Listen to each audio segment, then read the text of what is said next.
I am really wanting to extend a warm welcome to everybody here today. Ooh, sorry about that. It is inspiring to see so many of Vermont's best and brightest leaders gathered in one place to be talking about this concept of irresistibility. It gives me a lot of hope, and I'm excited to see what transpires here today. As James mentioned, my name is Krysta Sadowski, and I'm with Gallagher Flynn's Human Resource Practice, and we work with companies to recruit, engage, and retain the talent that they need to be successful. So this is a topic that is near and dear to our hearts. I'm a native of Vermont and a recent boomerang back, and just could not be more happy to be back in our beautiful state and in our community here. My job over the next few minutes is to set the stage for today's discussion, and I think we have a couple slides coming. Oh, maybe. Hopefully we have some slides coming. But really what we're going to be doing is grounding in the labor dynamics that are really necessitating the shift in our thinking from thinking about irresistibility as a nice to have to thinking about irresistibility as a need to have. We're going to level set on what we mean when we say irresistible companies, just so we have a shared framework for the day, and then take a few minutes to look briefly at the ROI for irresistibility. So that's a lot to cover in just about 15 minutes here. So the world of work as we know it is changing rapidly. No longer are we in the industrial era where employees were viewed merely as inputs into a process or interchangeable cogs in a wheel. Rather, we've arrived in a new era, the new world of work. The technology revolution is upon us, and we're now living in an era of connectedness and purpose.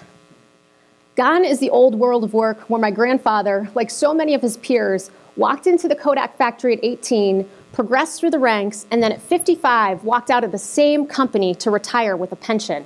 I don't even know if I really know what a pension is. In the old world of work, the balance of power lay with the employer, and there was an implicit contract between employee and employer about the tenure of their work. And though many would argue it was the employers that first broke this contract, it doesn't much matter. What does matter is that in the new world of work, the balance of power has largely shifted to employees. With the shift in the employer-worker contract, employees are operating much more like free agents today, where they feel enabled to change jobs if they're not fully engaged, growing, and connected to the greater sense of purpose. Where in the old world of work, you had to be a truly poor employer to merit employees moving on. In the new world of work, just being okay or even good is no longer competitive. You must be truly irresistible to compete for the talent you need today. This trend is accelerated by the level of transparency in the market for talent. Between the internet, our social media, and our interconnectedness, poor employers really have nowhere to hide today. Further, the labor market that has gotten so tight has really accelerated this free agent trend, making it even easier for folks to find new jobs and leave less desirable employers behind. Additionally, many people are getting married later and having kids later, which enables them to take the risk of changing jobs in search for that more perfect fit. In other words, employees are becoming increasingly mobile, and their tolerance for sticking with just okay or even good employers or just good employers is rapidly declining. To illustrate this point, I'm going to share a few statistics with you. According to a study by Gallagher, 60% of millennials in the US workforce say they're currently looking for a new job. 60%. And millennials now make up about 40% of our workforce. The average tenure for millennials in a job is 18 months. And millennials, and I can say this, I am one of them, believe that they have proven loyalty after just 7 months. So in short, we really have made a shift from the old world of work to the new world of work. In addition to these macro national shifts from the old world of work to the new world of work, the US is facing a major shortage of skilled labor. While we have 7 million unemployed people and 6 million open jobs, we've got a disconnect in the skills and the ability to find each other, hence the talent gap. This gap is impacting companies' ability to grow and in some instances just to maintain. It's also affecting US economic competitiveness as a whole. Simply put, it's not 2008 anymore, when there was an overabundance of skilled labor in the market. Here in Vermont, the Vermont Futures Project has done some great research and has estimated that we need 11,000 new people added to our workforce each year, not in total, each year, just to maintain the status quo. This isn't to grow significantly. this is just to maintain. Further compounding the talent shortage here in Vermont is our population is slowly decreasing, but rapidly aging. A high proportion of our workforce is over 55, and we simply don't have enough younger workers coming in behind them to backfill sufficiently. We're looking at a major retirement cliff over the next 1 to 10 years, and it's not coming. This is not something that's going to happen in the future. It has started, and it's going to be increasing pretty rapidly. Unemployment rates are really low across the board right now. This, of course, is great for individuals, but really tough for employers. Economists like to see unemployment rates at about 5% for that more supple market.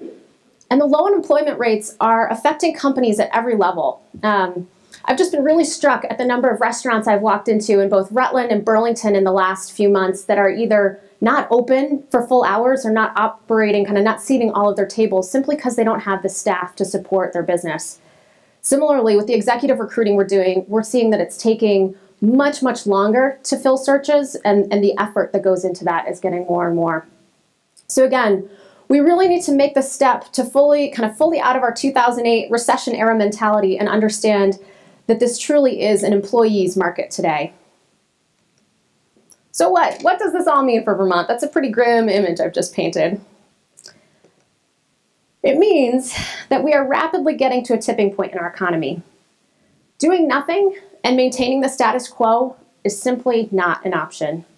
We've got this old adage here in Vermont of, come be a tourist for the weekend, come enjoy our foliage or skiing, but make sure you go home by Sunday night because we really like things just the way they are.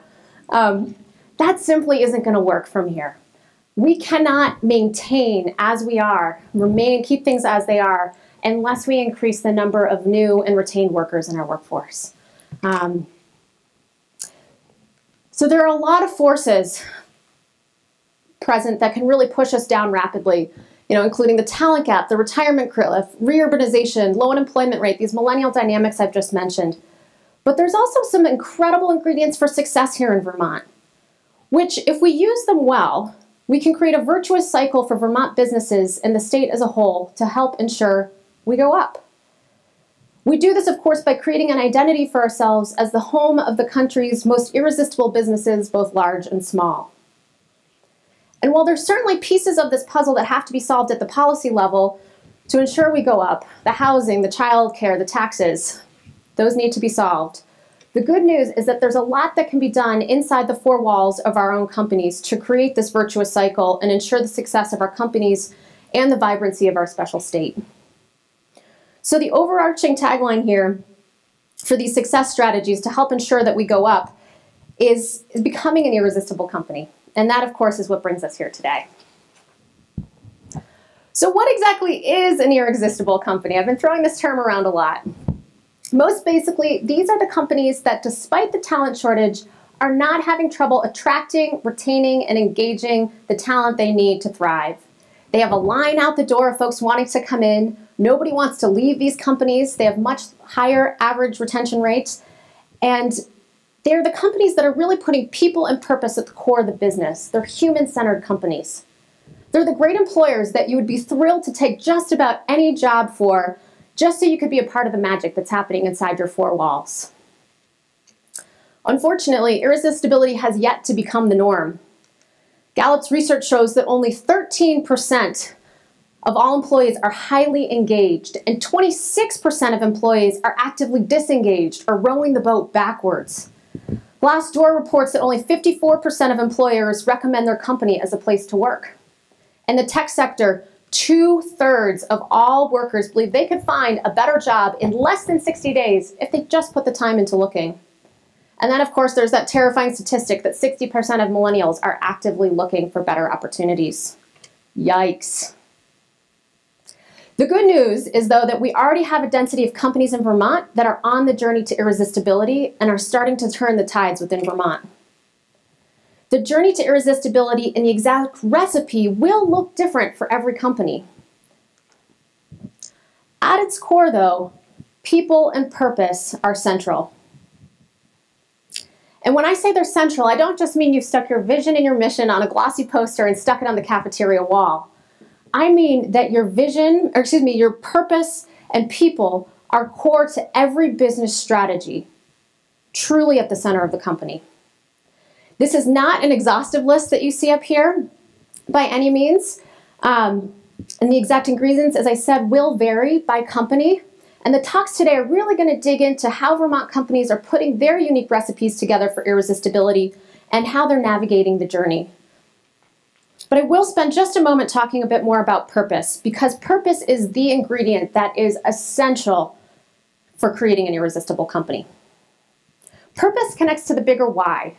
Why are we here? Why does it matter? Why do I bother to get out of bed every morning and come to work? This place where I now spend the vast majority of my time and life energy. This place where I likely spend more time than I do with my own family or my own friends. And to what end? Making money for money's sake so that I can have the old American dream, and I emphasize the old American dream, so that I can have the house with the picket fence and the 2.5 kids and the dogs. It's not enough in the new world of work. The vast majority of us are seeking to connect to something larger than ourselves and to create meaning in our lives. We want to matter. We want our work in the world to matter. We simply spend too much time at work to tolerate not being connected to a greater purpose. But purpose needs to be authentic. It just can't be just about propaganda. We're really good at sniffing out BS. A few great examples I've seen locally recently include a photo shop that went through an incredible strategic planning process and went from being about just printing photos and making money to being about preserving the memories of their community, which shifts the whole way they do business and the whole way they deal with their customers, if they're serious about it. There's a little life insurance company just up the road from here, National Life. They're not just about selling insurance. They are about bringing peace of mind to their members, which has led them to develop new products and offer incredible customer service, resulting in impressive growth in an otherwise flat market. And then, of course, there's the example of NASA. During the space race, a news crew went to NASA and came across a janitor who was pushing a broom. And they asked the janitor, "So what is your job at NASA?" And the janitor replied, "It's my job to help put a man on the moon." I ask you, how many of your employees feel that connected to your corporate purpose that they understand that by pushing a broom, they are doing your equivalent of putting a man on the moon? But let's get real here for a minute. Irresistible companies don't just happen. They're not just hatched. They're not just wished into being. It really does take an investment of time, intention, skill, and resource to build these companies. You'll hear me using the term journey a lot today, being on the journey to irresistibility, because it really is a journey and a pathway. But what it takes raising irresistibility up to the level of core business strategy, moving it beyond an HR program and bringing it into the heart of the strategy to be successful. And that's something that I think you're going to hear over and over today from our speakers, is how to truly become irresistible. We've kind of taken it off the shelves of nice things to have we'd like to get to when the rest of the business is humming along, and brought it to the core of business strategy, and we're talking about it even on those dark days. My argument for doing this work and taking the journey to irresistibility is that in this new world of work, and in light of the major talent shortages we're facing today, you simply can't afford not to be on the path to irresistibility. As the war for talent intensifies, which it will, there will be winners and there will be losers. There simply is not enough skilled talent for the mediocre businesses to keep kicking along.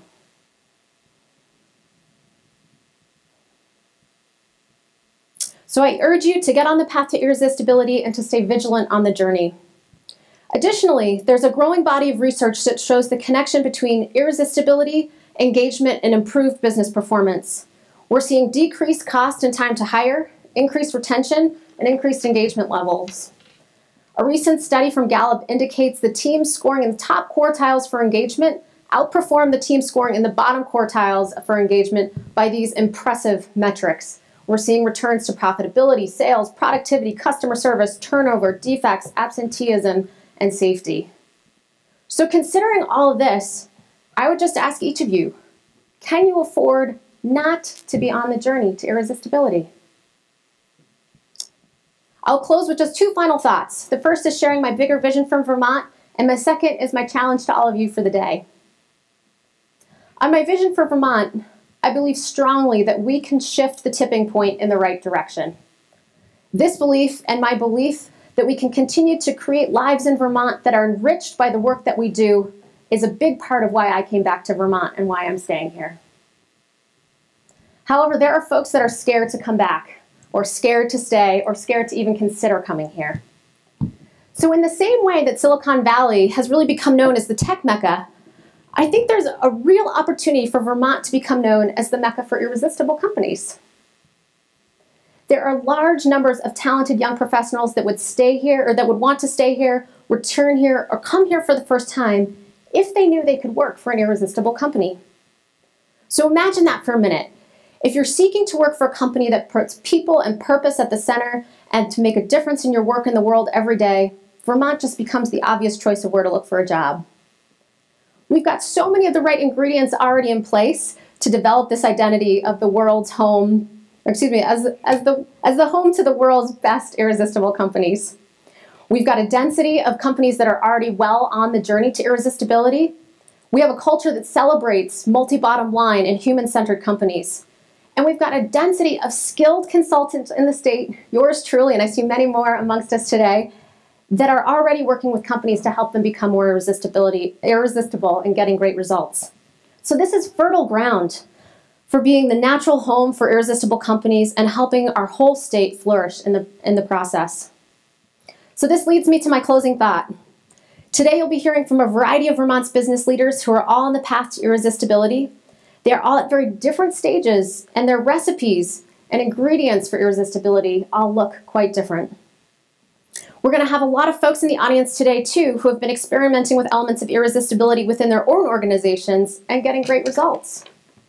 So my challenge to everyone is to show up today with immense curiosity about what others are doing, and also coming with a willingness to share at the breaks and the happy hours at your round tables on what's going on inside of the four walls of your own companies, so that we can all learn and share in equal measure today. We have an incredible opportunity to not only build irresistible companies in Vermont, but to really build an irresistible Vermont. Thank you.